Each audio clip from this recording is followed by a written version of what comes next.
Welcome, ladies and gentlemen, to another ride along with me, msmototeach. Thank you so much for joining me. If you're new here, welcome. I'm glad that you found me, and hopefully you enjoy what you see. Slow down.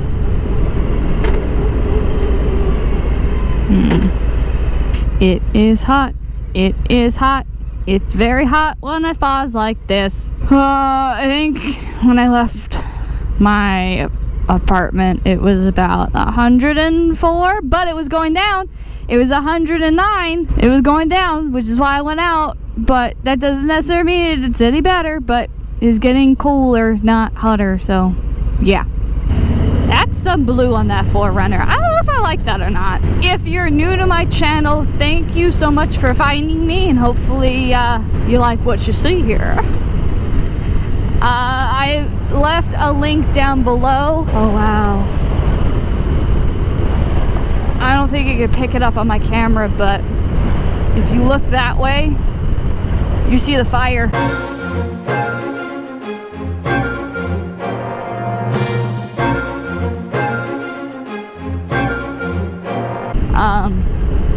You have some wildfires. I'm gonna kind of go down that road, see if you guys can see it. And drive. Yeah, I don't know if you can see it. It's right over there. Wildfires, man.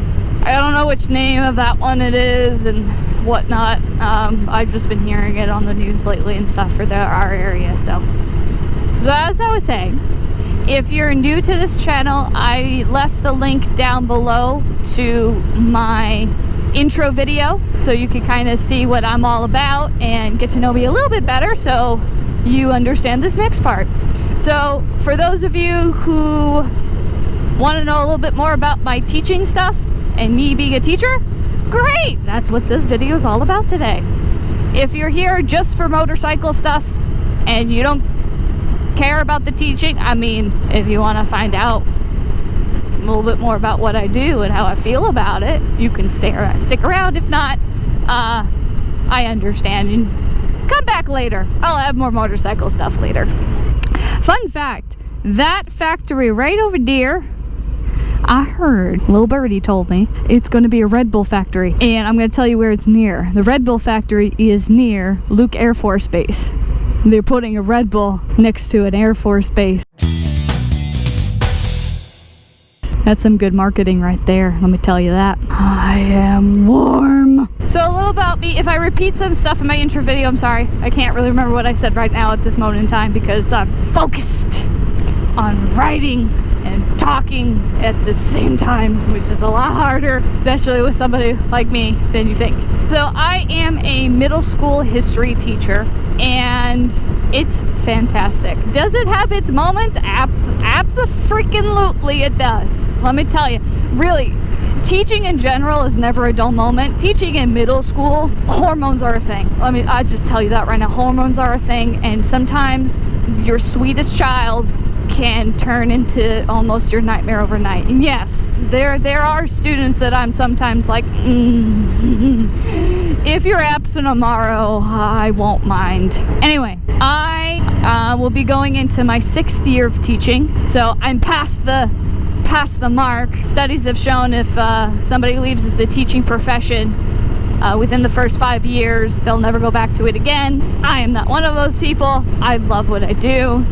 Hopefully it shows to my students, even though sometimes I do have some days, bad days. Long story short, I got my degree in Pennsylvania, went to a school called Lebanon Valley College. It's a small private college, about 10 minutes away from Hershey, which is how my parents knew I was gonna go there because I am a sugarholic. Hey, there's some trash in the road. That's not nice.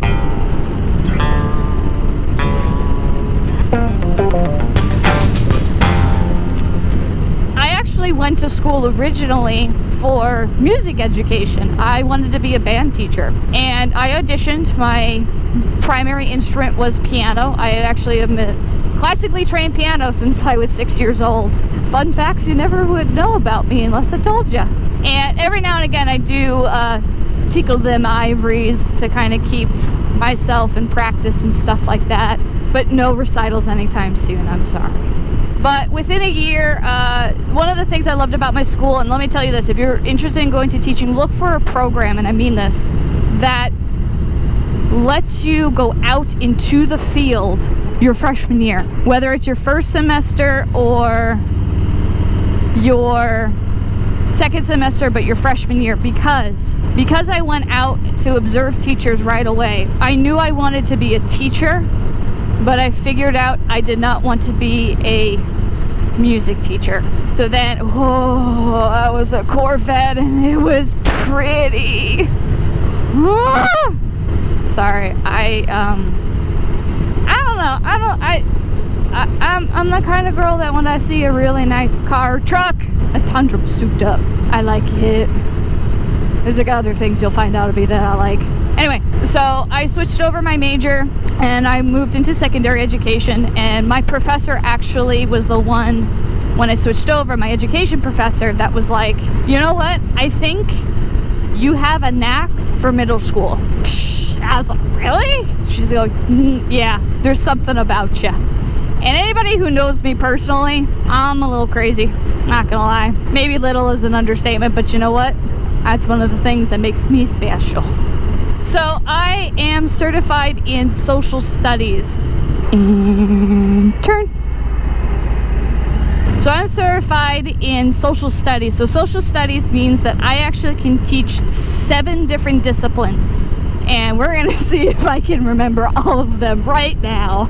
So the disciplines are U.S. history, world history, government and civics, sociology, anthropology, psychology, and the last one is economics. Woo! I remembered all 7. I high-five okay, and I can't high-five myself. I'm riding a motorcycle. So I'm certified to teach all of those. Now, am I an expert in all of them? Absolutely not. Especially with economics, I don't know how I passed that class, to be honest. I really don't. I had one of the nicest professors ever.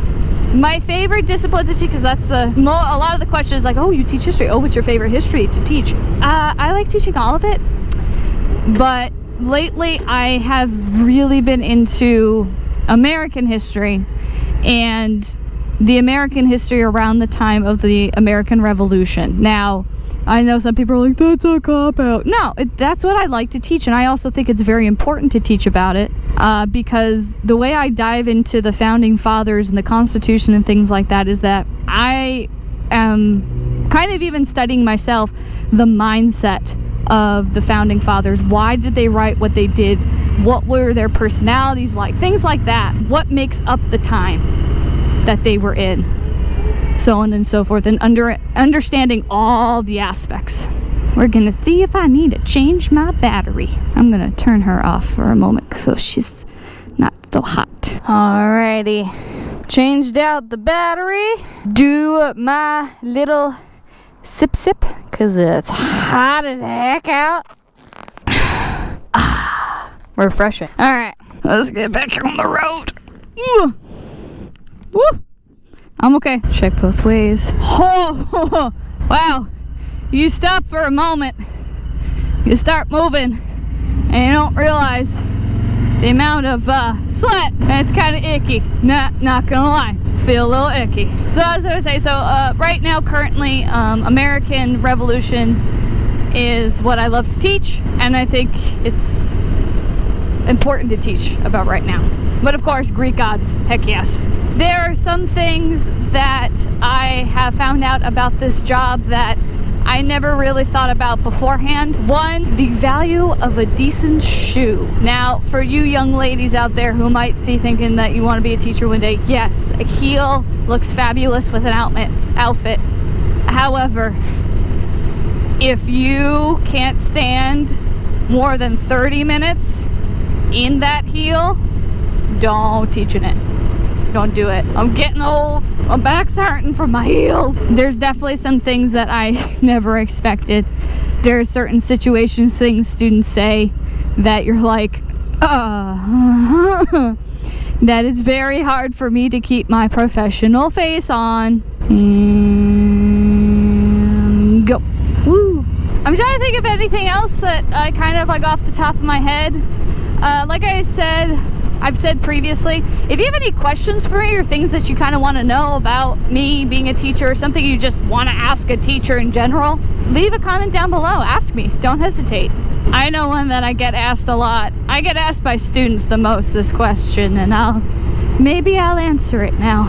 Do teachers have favorite students?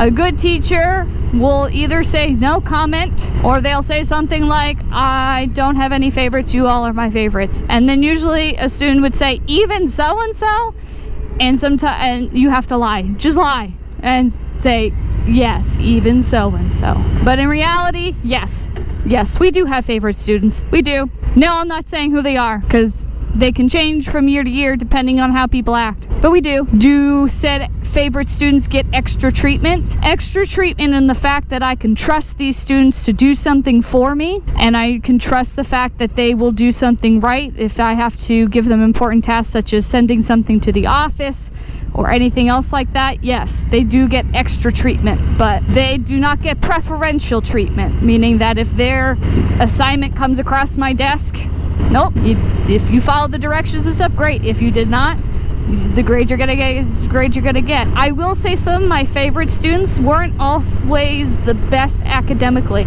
but then again, neither was I. I didn't start getting straight A's till my graduate course, which I'm in right now.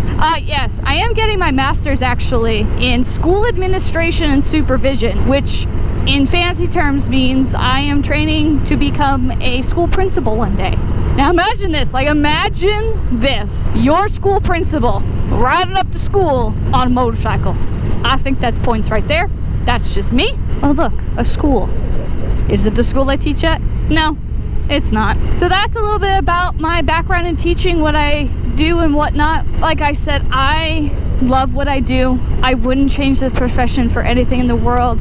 I know for a fact that I've made a difference already, partially because I have so many students who have now graduated, even back to when I was student teaching. And it's one of the proudest things that I've actually felt so far. When I was a student teacher, there's a student who just got her master's in social services, and when I commented on there, she commented back saying, it was because of you and what you taught me that inspired me to pursue this as a career. And I want to thank you for your inspiration. And let me tell you right now, the best thing you can do for a teacher, reach out to them, tell them how you're doing. Say, hey, Miss So-and-so, hey, Mr. So-and-so, and let them know how much you appreciate them, even to this day, if that's a thing for you. Just because being a teacher is a thankless job. It is. There's a lot of things that we have to deal with, which I am more than happy to talk about if you guys want me to. But the best feedback we can get is from our students, and knowing that something that we did clicked with you and that we did something right. Because one of the biggest things, I can't speak for all teachers, but I know about me, I worry all the time whether or not I'm doing the best job I can for my students. And there are going to be times where I can reach all of my students all at once, and there are going to be times where I don't. It's a hit or miss thing. But you find what works. And what works one time will not work the second time. Or maybe it will, I don't know. So again, if you're new here, you liked what you see, you want to see more, hit that subscribe button, ring that bell, you'll get notified when I post a video that way faster. I'm trying to do one a week. I may be doing 2 a week for a little bit here, just to kind of get started and stuff like that. Let me know in the comments if you have any questions, things you want to see, things you want me to talk about. I might be doing a Q&A here soon, just because I will be traveling out of town, not on my motorcycle. Let me know. Thank you so much for watching. I really appreciate it. Share this with whoever you think would enjoy this, and I will see you guys on the next ride along with me, and I'll talk to you later. Bye.